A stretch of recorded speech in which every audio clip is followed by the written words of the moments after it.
Setting up shop.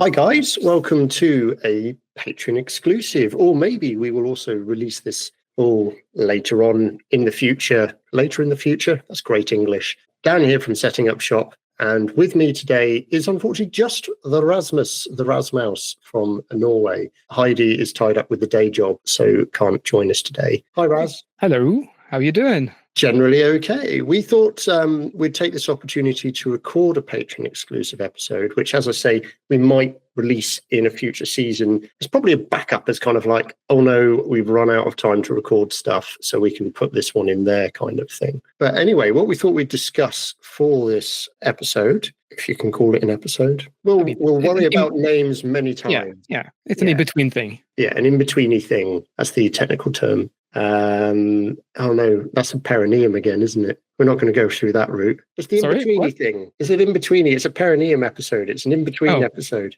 I'm hopeful at least John will hear this and appreciate that. So yeah, what we thought we'd talk about, after I've derailed us already, is future stuff. So like plans that both of us have for our respective businesses, things that we want to try in the future, and physical moves or not, dancing moves or not, definitely not in my case.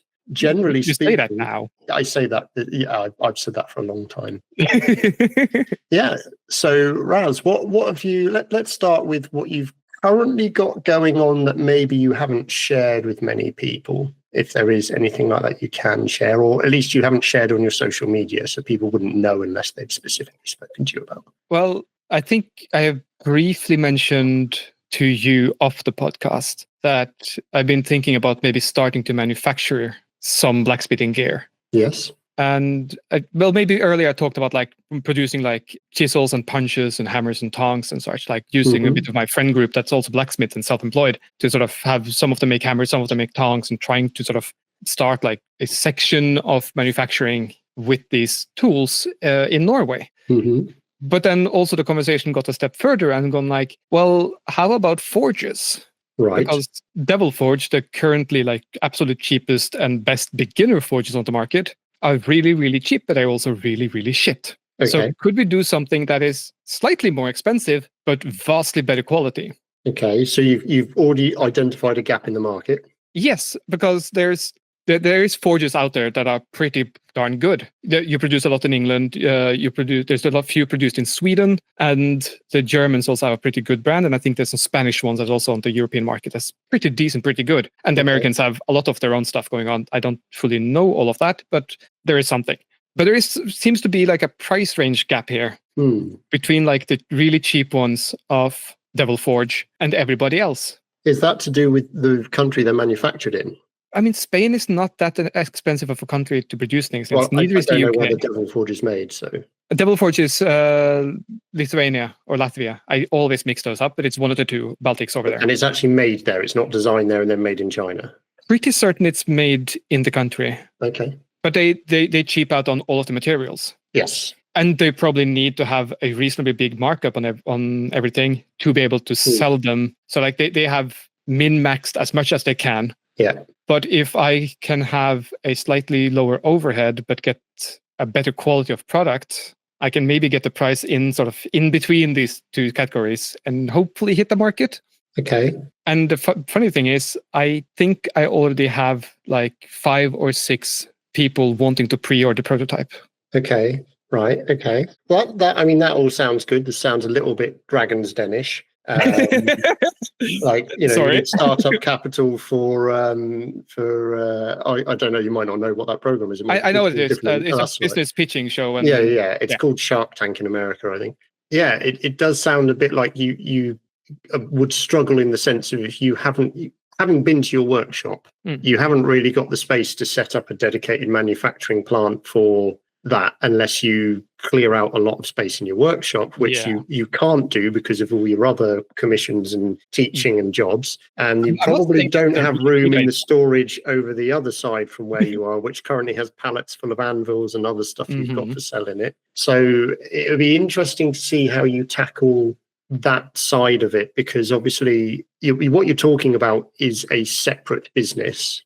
Depending on how big it gets. Well, yeah, and you can, to a certain extent, manage that. But in the UK, the reason why I bring it up like that is because in the UK, each individually registered business has a separate tax allowance. Okay. So it might be worth looking into that for Norway, because if you've already got you as the blacksmithing and the forge and the teaching and everything, but now you're talking about manufacturing, which is enough different that it could be a different business. Fair point. It might be worth looking at, do you just register it as a separate business, even if it's working out of the same property at the moment? Because then maybe you get a tax threshold for stuff that runs through that. Does mean you're going to have 2 sets of books and 2 sets of accounts and all of that. Which gets more expensive. Which does get more expensive. But when you're talking about buying quantity of materials to get pricing down and then manufacturing and potentially hiring people and packaging and all of that kind of stuff, it might be worth investigating that from the beginning, because although it'll have an initial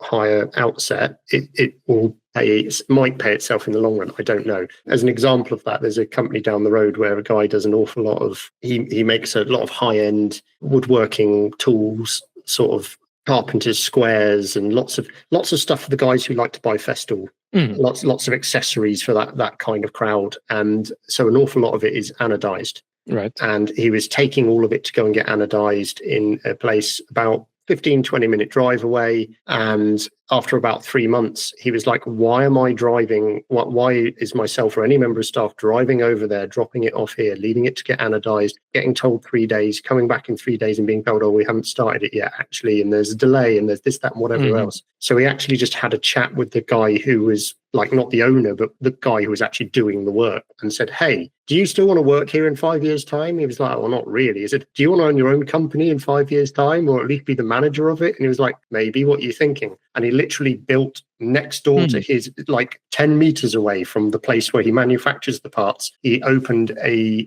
powder coating and anodizing company. And this guy was like the chief anodizer and whatever, who then hired a couple of his mates from the other company. And they now take work from all over the country. Yeah. But he opened it under a separate business name, which meant that's got all its own books and it's all its own tax breakout and whatever. And so he funded it from, I don't know, I assume from the profits from the first one, or however he funded it. But it now means that he wants something anodized. He can literally just walk it over the road and go, can I have that in, like, I don't know, a couple of hours? I don't know how long anodizing takes. But, but it also means he can experiment. He can go, oh, can we play with color? Like, can I do this and this and this? And so he's now got a separate company that will deliver things much more efficiently. So it reduces the time and the wastage, but it's got its own revenue stream. But he's also now got the ability to experiment more and do product research more, because he's got more toys to play with.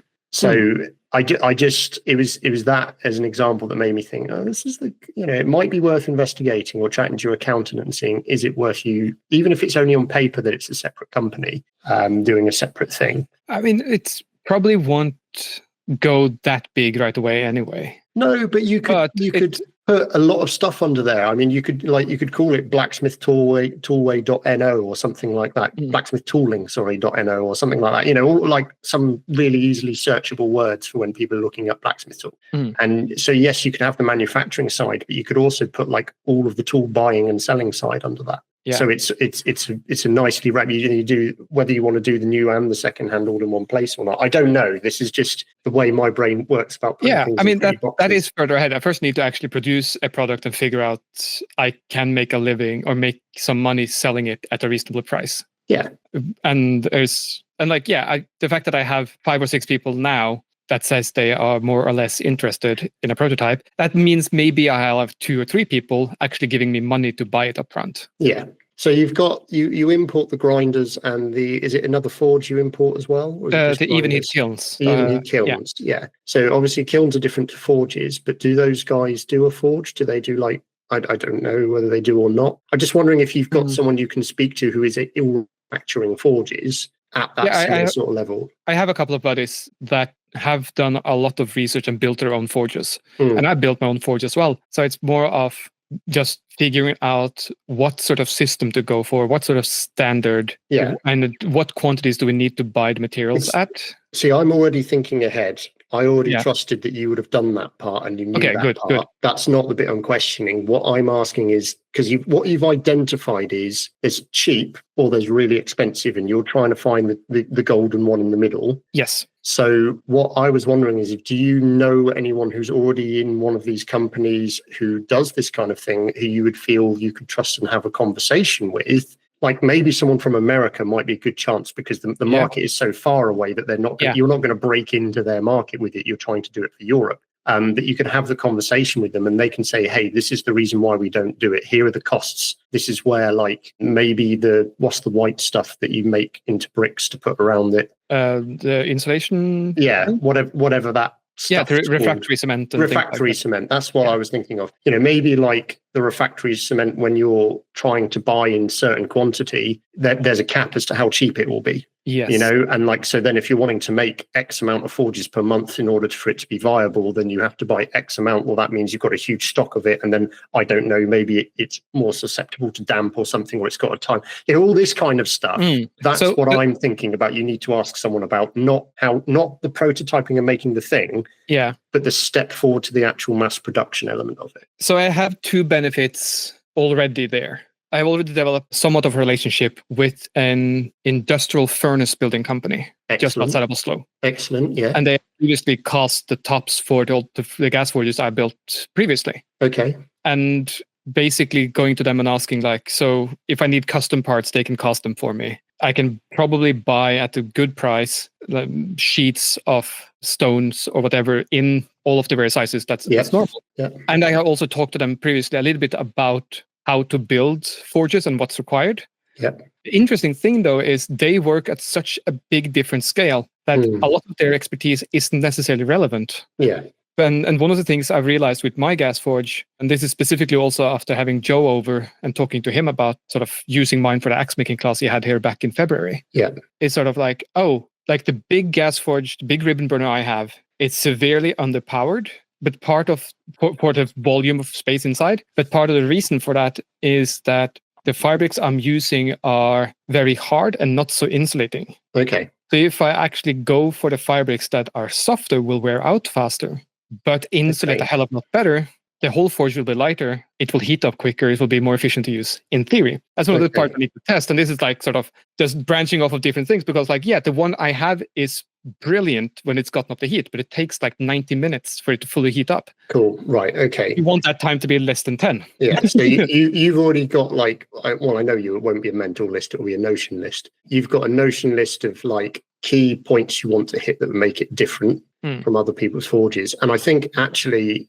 making it clear that you're using if you go down that route, you're using a softer brick because then it will heat up faster, but it does mean the bricks will wear out faster. But that also then means you're building in repurchasing of accessories for the forge right from the get-go. And we're talking, they will wear out faster, but that's only relevant probably like a 5-year time frame for hobbyists, maybe 10. Yeah. So you're not, it's not like they're doing it every 3 months and that's going to be an expense, which means it's going to put them off buying it. So most importantly out of this whole thing then, what name have you come up with for it? That I haven't yet. Because you can't cop out and just call it the Viking Forge, but I do feel like because the Swedish company already has like the Viking names. They have they're called Njord forges, and Njord is one of the Viking gods. Yeah, but you want to have like, there's got to be at some point someone like Thor did something. Well, in fact, we can even go down the Marvel route. Who is it that when they forged the hammer, what was the name of the furnace or whatever they called it? In Marvel, I'm not sure. When he got the axe made in space with the giant space dwarf. You could call it Dinklage. Peter Dinklage. I don't think calling it a Dinklage Forge is a good idea. It could be the smallest one. Come on. No, I don't think using actors' names who have physical proportionality is the best plan. But just from the point of view of like if you search for something, but also though, why not just call it a Loen Forge? Because there's nothing. What I would do is call it something like Viking Forge by Loen. Because you want the search engine name at the beginning. Yes. Yeah. Okay. That's what I'm thinking. Because this is something that's been bugging me more and more. I was sat at an event 2 weekends ago, last weekend, surrounded by wood turning clubs and wood turners and people doing stuff with wood. All right. There's only about 10 of them in this room, but I was just looking around. And obviously we all know that, like, I've got no marketing background or anything like that, all this kind of thing, but worked in retail a long time and marketing friends and had conversations. And I'm just looking around, I'm like, the names people have chosen, atrocious. Yeah. Like they mean something to that person personally. And I mean, this is the same with me when I created Bevel. Like Bevel was, this is cool. This is like artsy and whatever else. It's like, yeah, but what do they do? Like, what is it? What is the thing you do? And there was one company there that was called something like A.Tree.Woodsman or something like that. And so it would become ATW was like the shortened version of it. But the way it was written on the poster, they actually had the A, then the period, as the Americans would call it, tree period woodsman. And I was just like, a tree woodsman. What does that mean? Like, you're a person who is a tree and a woodsman. You're a person who like have no idea what that means. What that means to me is if I see that, and it was a really poorly designed and written poster and everything else like that. What that means to me is if I was at a craft fair, I wouldn't give it the time of day. I just wouldn't walk up to it at all. Now, or if it was a shop or anything where I'm looking at that sign or poster, I'm going to skip past it. So all I'm thinking is you want your forge name, not that, it needs to sound cool, but it needs to appeal to as broad an audience of people who are buying forges as possible, but still tie into this is made in Norway. This is where as much as possible, this is manufactured in Norway. So this is like, whether you want to lean into the made by Vikings, or whatever you want to call it. I mean, my mind immediately goes to the fjords then. Yeah. Just use those, basically. Yeah, but that's for individual like model names. I'm talking like an overall kind of, because you've got like a product series name kind of. Yeah. I mean, well, the forge that you've got the even heat kiln. Let's use that as the example. Oh, it's a kiln and it gives me an even heat. I mean, like that literally, if anyone searches for kiln and even heat, that's what's going to pop up. So you kind of want to find that really standard, almost boring name, but like, I don't know, quick to temperature forge or something like that. Like what would be something you would search for if you were an amateur? Maybe worth asking, like 15, 20, ask your mailing list and say, hey, if you were to search for a forge, what are the top three search engine, top three things you would put into a search engine? And most of them are going to come back with forge for sale. Like, do you know what I mean? But you want you want that kind of thing of what does it do and what is it? It would be something like easy to use blacksmith forge or gas blacksmith forge or quick to heat blacksmith forge or something like that. But obviously you then want to try and make it snappy. Good. Yeah. I mean, you could just go down with Viking forge. Like there's no reason why you couldn't do that unless there was one that was directly in competition. But it just feels a bit like a cheap shot. Yeah, and the Swedes already done that whole Viking part of it. Yeah. So doesn't mean you can't. I mean, yeah, it just starts to get confusing. If I want them to find mine, I want them to find mine, and not they don't remember fully the name they're thinking of, and then they're thinking of either the Swedes or me, and they find the wrong one, so to speak. Yeah, but it's the Ford, but you don't that doesn't work. Sorry, say again. Hephaestus, yeah, something like that. Yeah. But that's Greek. Yeah, that's the Greek god of forging and volcanoes or something. Vulcan, of course, is the Roman one. Yeah. No, that's definitely something to think about. And I mean, the problem here is kind of just going on the name, something that works in Norwegian, but maybe in English, but most importantly in Norwegian. Yeah. Because like I'm not actually planning to suddenly stop forging and only make forges. No, but absolutely. If I can just make, between 5 and 10 a year, that would be awesome. Yeah. But, and again, this is kind of also just me saying like, well, I need to build a new forge. I need to redo all of these things. And I already have a customer base willing to buy forges and looking for forges. So there's sort of like, what's the difference between buying 1 or 5 or buying parts for 1 or 5? Exactly. But you also want to be able to have options in the sense of you want, like you've had recently, I need to be able to put a sword in this. Yeah. Like, so there's a size thing, but then equally, as you said earlier, some people just want to make knives. And so actually they only need one that's like a foot long. They don't need like and then maybe they haven't got room. Maybe they only need a single burner or whatever, all of this kind of stuff. But yeah, it might, so you've got options there. I'm obviously going off the deep end in my head of going like, mass production, how do you make money? You've got to optimize and all of that kind of stuff. But it's also that thing of like, you're experienced and intelligent enough to do all of this, but I'm just trying to push those little buttons that make you think a little bit more kind of, it's because I can totally understand you're in the product design and like the research and refinement phase. Yeah. But it helps to have that overall vision at the end of like you've just said, oh, I want to do like 4 or 5 of these a year, blah, blah, blah, blah, which is fine. There's nothing wrong with that at all. But just, just calling it like, oh, do you want a forge, bro, kind of thing. Doesn't, like if you got to the point where actually, okay, you do 4 or 5 of the years. Oh no, actually I'm now doing 10 of these a year. Or, every time you see Forged in Fire is going to be repeated on your local TV show or whatever, you chuck out a little advert somewhere and it boosts access to your classes and sales of your tools and all that kind of stuff. Again, I mean, it's easy for me to tell other people what to do without doing it myself. It's of course, that's the easiest in the world. And it's really good advice. And I definitely should try to future-proof this as much as possible. Yeah, because you could get to a point where it's big enough that you can't handle it and then someone offers you money to buy it off you. But that's when you don't want it to be called the Loen Forge anymore, because if they take it and then change the design or make it rubbish, that's your name. Yeah. That's then, whatever, or the Fjord's name or however you want to look at it. But if it's called something like, anvilpimp.com Forge or something.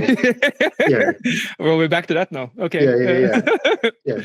The Pimp and Forge, that's something. Yeah, absolutely.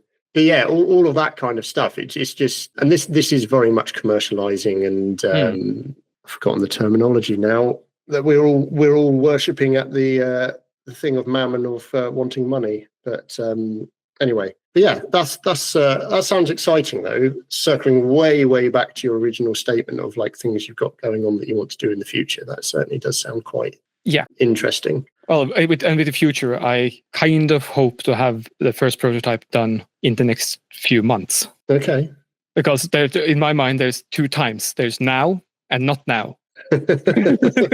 Yeah, which is, the book's filed under not now, and you've got other stuff filed under now. Don't bring that up again. It's fine. Yeah, it's fine. My book's filed under not now as well. So I'm just not as far along or had money towards mine. That's Anyway, last bit of things that's so kind of fun with the whole gas forge thing is also figuring out like all of the like you talked about, like all of the elements that needs to fit together. And also with the laser cutting company I've been working with for so long, like just getting parts cut by them is also just going to save so much time instead of trying to do anything in house. Yeah. But it's also, what does it look like? I mean, if you think of, I'm going to forget her name as well now. Metal artist in America. She was on the welding program. Leah Airport? Yeah, Leah. I mean, you look at her forge. Oh, yeah. I mean, no one's going to mistake that forge for anyone other than Leah's forge. Absolutely. For those of you listening to this episode, either on Patreon or when it's released later, if you're listening it when it's released later, then, hey, if you'd subscribed to the Patreon account, then you would have got it when it was first released.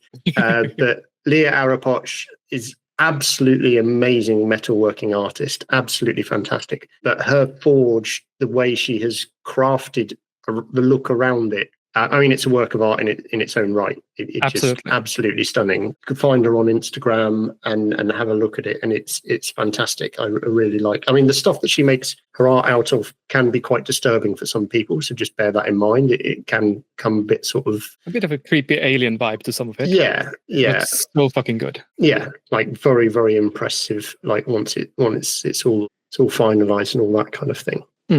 But yeah, that's definitely you don't look at that and go, how do I mass produce this? You just could say no. Yeah.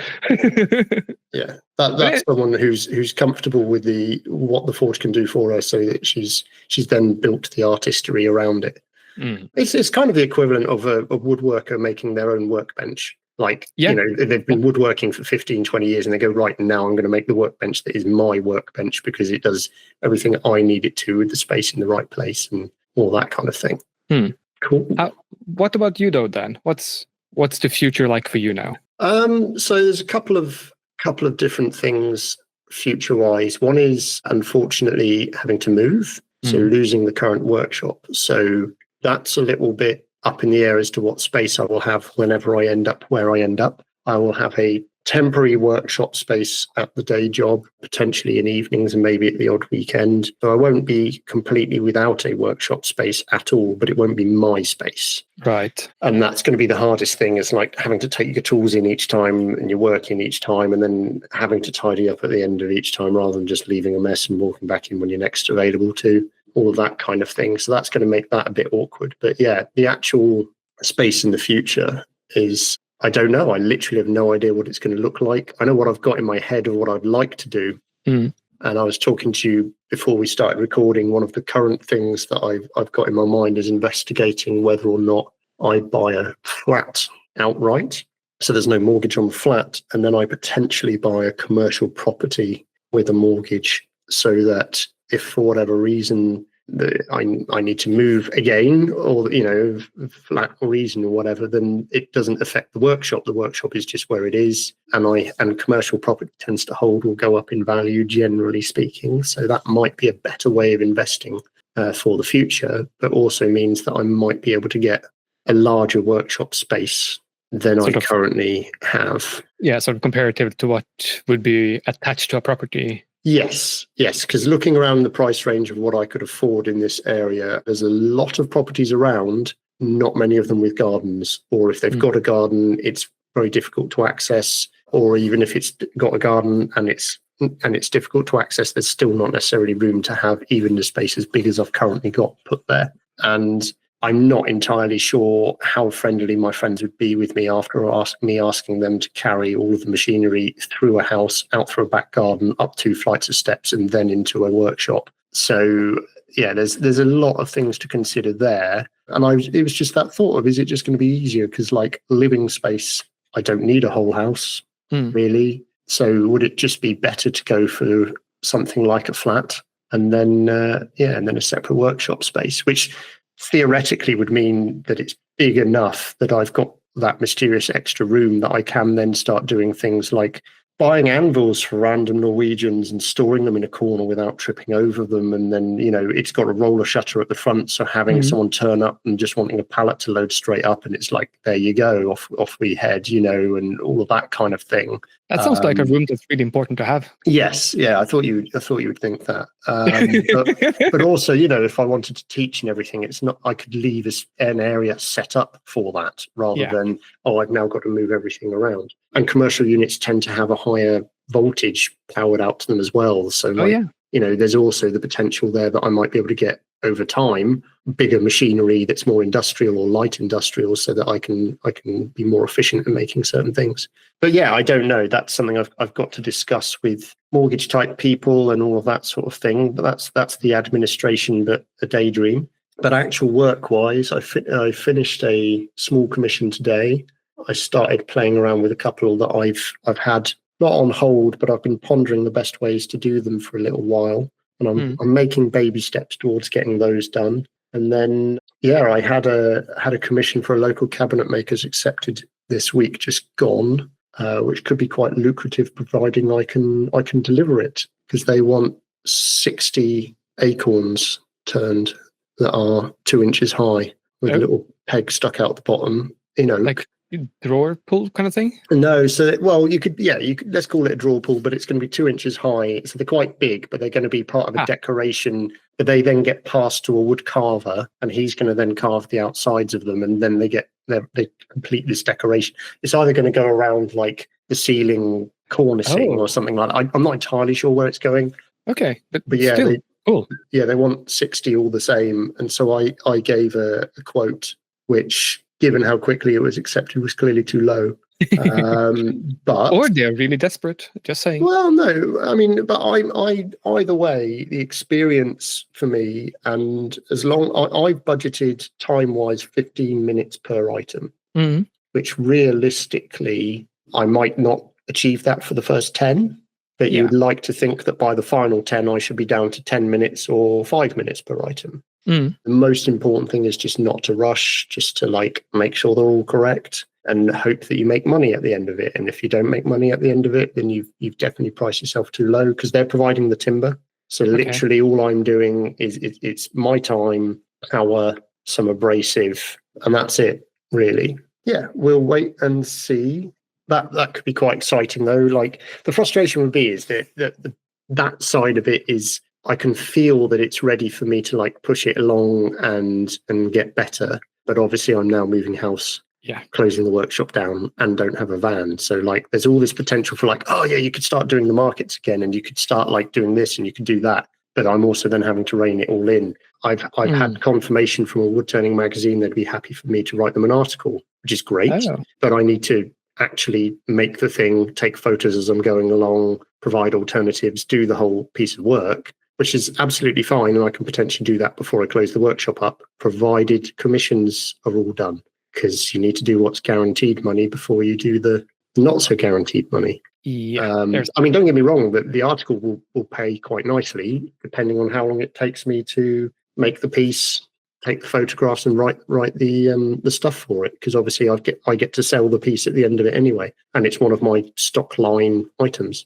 So yeah, it's kind of, there are certainly things in the back of my mind to do in the future, and I've certainly got a lot more demonstrations being booked and things like that. So I think I've got 6 booked for next year now. Yeah, what's the news on that now? Or the stats on that? Because you basically sort of emailed a bunch of woodturning clubs. Yeah, so I've still got a couple of the clubs that I cold called with emails. One of them said to me, I think it was last weekend. They said, "Oh, yeah, you're Dan." I was like, "Yeah." He said, "Yeah, we haven't forgotten about you. We definitely want you to come. We just haven't had that meeting yet to work out the dates for next year." Cool. Or whenever it is. So, it's committees of clubs by people who are retired. So it takes time for things to be like booked in. But how many people? How many bookings did you got out of how many emails? I'm just having a look. Okay. I was probably a little bit cautious, and I tried not booking anyone in before. I didn't want to book anyone in the winter, purely because the vehicle I'm driving is not best in cold and wet and all the rest of it. And then I was probably being a bit too cautious. So I've got, what have I got? One booked in March. Got one booked in April. I've got one in May, but that's not from the email. 1, 2. It's making great audio content, me going through my phone. Oh, it's perfect. It's brilliant. Also, we can edit and post. Yeah, so I emailed about maybe 8 clubs, and I've had 3 confirmed bookings. That's all right. Yeah, from as a result of that email. I've got other bookings as well, including the potential 3-day one at a Steam rally that I've spoken about on the thing before. And I had a guy at this turning event I went to last week who's been a regular customer of mine for a number of years, although I've not met him before. It's normally been email or phone. And I was talking to someone about doing some bandsaw stuff, and he said, "Oh, would you be willing to come to do a club demo with the bandsaw?" And I was like, "Potentially." I'm like, what are you talking about? He said, "Well, obviously that's not going to take that long, and we need to fill a 2-hour spot." And I was like, "Well, I can do an hour on setup and maintenance of a bandsaw and stuff. I can bring like a little benchtop one, which I literally just bought out someone's workshop and they had one. So I've got one now." Nice. And so I could do setup and maintenance on a bandsaw that I can bring with me. And then the second half, I don't have to cut it on the bandsaw, but I can take like a green piece of wood as if I've just cut it on the bandsaw and then rough turn it. So we can go, right, okay, so this would be the process. You've got your log, you've got your bandsaw set up, you take your piece out, you cut it, and then this would be the next part. And he really liked that idea. And I sent him a quote for my, how much it would be, and they've accepted straight away. So that was all booked in pretty swift. So that was quite cool. And I've got this Saturday at the day job, I'm doing all day demonstrating there. And last time I did that, I had 3 clubs book me.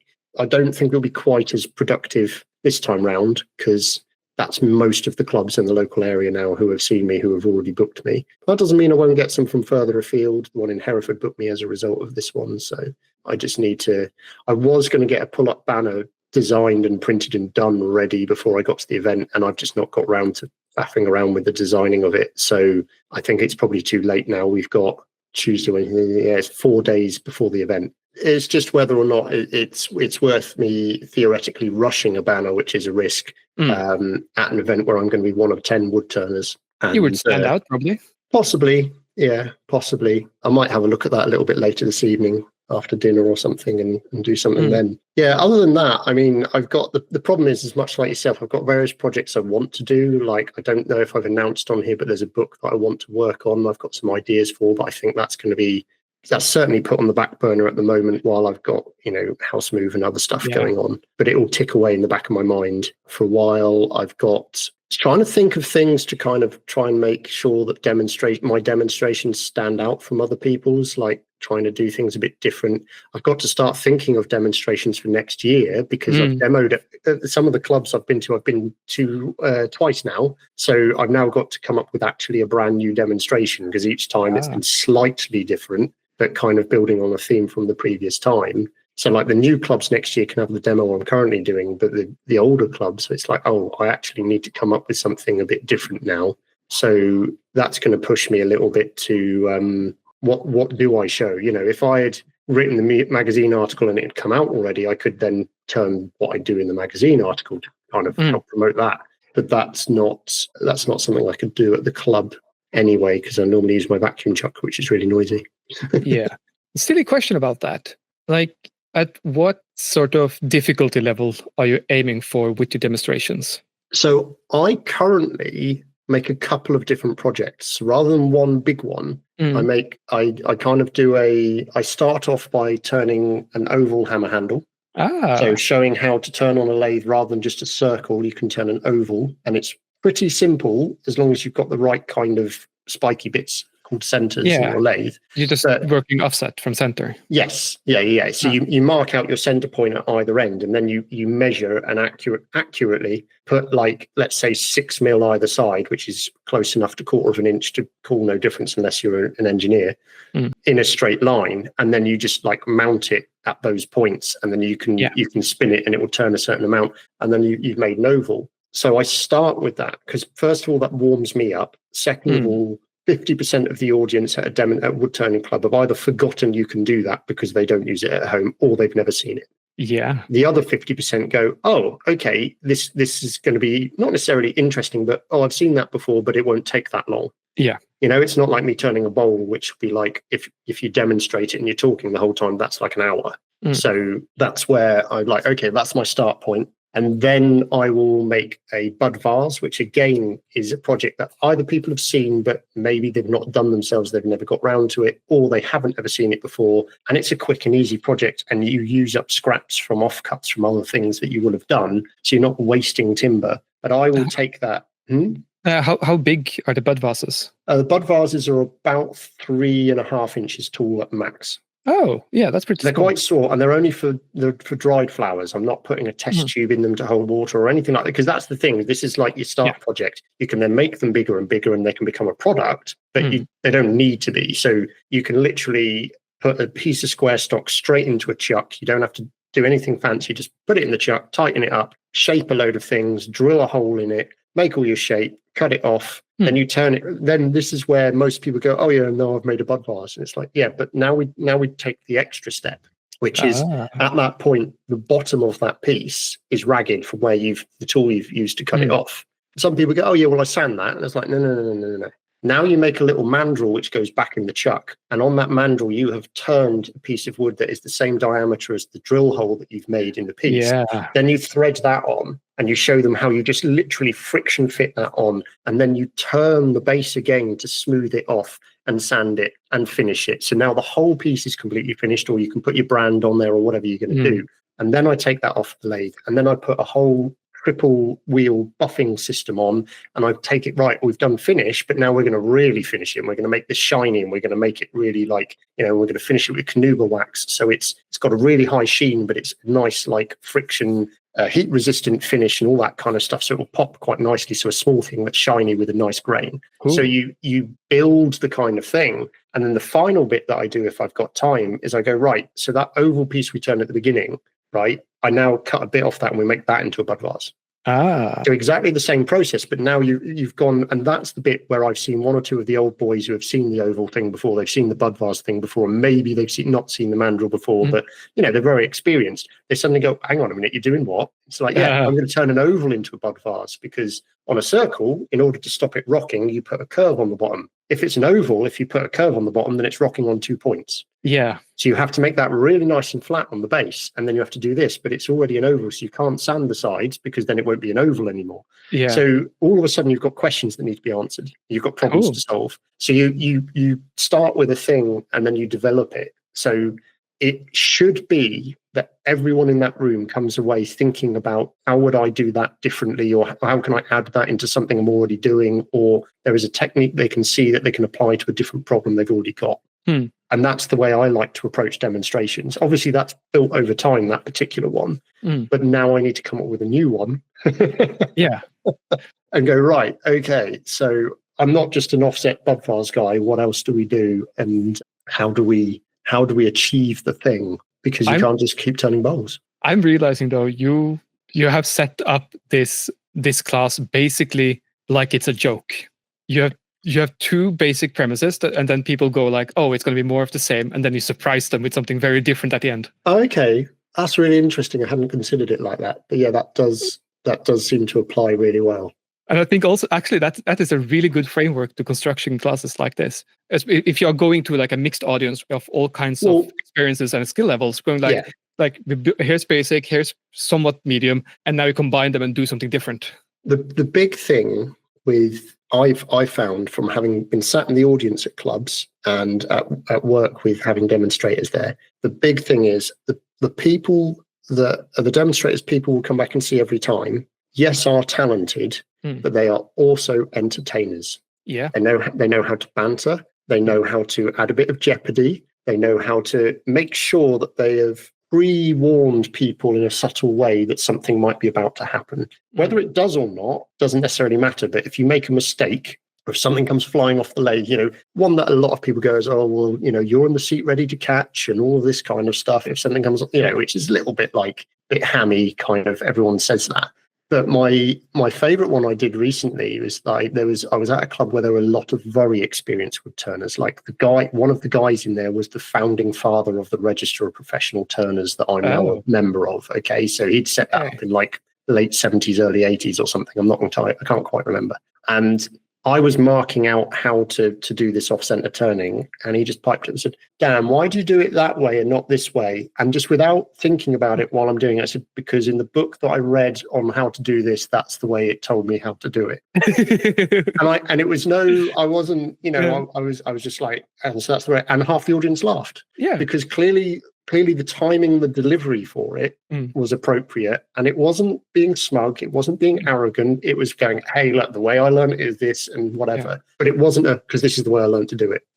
It was self-deprecating as well. So there's that level there. And that's not to say that I'm an expert at doing any of this at all, but I'm very fortunate that from a very young age, I've stood up in groups of people and done stuff publicly, whether it's reading out from the Bible at church, or whether I'm performing or doing stuff. Standing in front of a group of people who have got a level of understanding of what I'm doing, I'm quite comfortable there. So that gives me the ability to then push and play a little bit. The one thing I have to find out before I demonstrate is I always find a club member that I kind of know and say, hey, are you guys quiet or do you shout out? Yeah. Because if I know beforehand that they are quiet for everyone, then it doesn't bother me that they're being quiet. If I don't know that, then I will try hard to elicit a response. And if you try too hard, that's where it gets to be not enjoyable, because people go, oh, he's doing a bit too whatever. He's trying too hard. Yeah, absolutely. So I've not been to a club yet that haven't invited me back. So I must be doing okay. Yeah, I mean, I would definitely say so. So it's definitely something I enjoy doing. But yeah, that's going to bounce around my head now for the next couple of days. Thanks, Raz, about building it up like the setup of a joke. Definitely. It's finding the new set of projects that you can demonstrate, because obviously you've got a time constraint of 2 hours with a break in the middle. So you've got to think of either a series of projects or one big project that's got enough interest to hold people there. I've had one person fall asleep, because most of these things are in the evening. They normally start at about 7, maybe 7:30. They go on till about 9:30. It's not late, but it's late enough for an audience with an average age range of over 55. Yeah. I would say, actually, if you're in your 50s, you're probably one of the younger ones there. I normally bring down the average age group. That fits my impression as well. Yeah, I need to focus on a new demonstration and just make sure that I don't take my foot off the pedal, basically, that there's always something going on, and I'm always letting people know that I exist. And maybe I drift into commissions for a bit and demonstrations for a bit while we worry about location and having a workshop. I think it's good to have a little bit of something to tinker with when you sort of are looking for something to relax with, or downtime, or just changing gears, and sort of keeping that momentum going forwards is just sort of on a parallel track. Yeah. I mean, the thing I'm worried about is when I don't have a workshop for a period of time and I move, is there's a risk of me going, oh, well, I'll start going to the gym because I'm going to be close to a gym and whatever, and I want to get back into being healthy again and working out and whatever, which is fine. But then there's a risk that will become my new thing that I obsess about, which will then take me away from, I could go wood turning tonight, but actually I could do an hour in the gym, and then once I've done an hour in the gym, I won't feel like doing it and all that kind of stuff. So I'm very conscious of that, and I will need to be kind of sort of, I mean, that's part of the reason why the podcast is good, because it helps keep me grounded. And it's like, oh, well, if I've not turned anything for like 6 months, it's going to be a bit redundant me being here. Yeah. So, keeping things going. I think that's been a good conversation. I think we haven't drifted off too far too often. We're very sorry, Heidi, that you weren't here. We hope that you listened to this and that you are mildly upset that you missed it. Just that brief little bit of like, aw, kind of element. Yeah. But don't worry, because this is predominantly to Patreon listeners. And to all Patreon listeners, I'm going to speak in one of the future episodes. If you are one of the Patreon listeners and this is you doing it, we seem to have one listener in Japan. Now, it might be they're using a VPN. I really hope they're not. And I really want to find out. I'm just really curious of like, who's this one person who's actually listening to a lot of our episodes who's in Japan? This is really cool. Not that the rest of you listening isn't cool, but you know what I mean. So yeah, thank you very much, guys. Thank you for supporting us through Patreon. And for those of you who are listening to this for free when it gets released in the future, that's absolutely fine too. We are really grateful to everyone who does listen to me ramble and to the others chiming in and stopping me talking so much. And please feel free to share our podcast with as many people as you can. It's free to listen on all of the usual places. Please feel free to reach out to us on social media. It's at setting_up shop SHOPPE, or myself at tarrant.co.uk, or to Rasmus at Rasmus. Oh, hang on. No, it's Loen Smed, isn't it? Loensmed.no. Loensmed.no. I don't know why I've got that wrong today. And Rasmus Loen at Instagram. And all there you go. That's what it was. At Rasmus Loen on Instagram. And at Whitehall_pottery as well, if you want to get hold of the lovely Heidi. Thank you very much, Rasmus. And we'll stop the recording there. Beep, boop, beep. Bye-bye.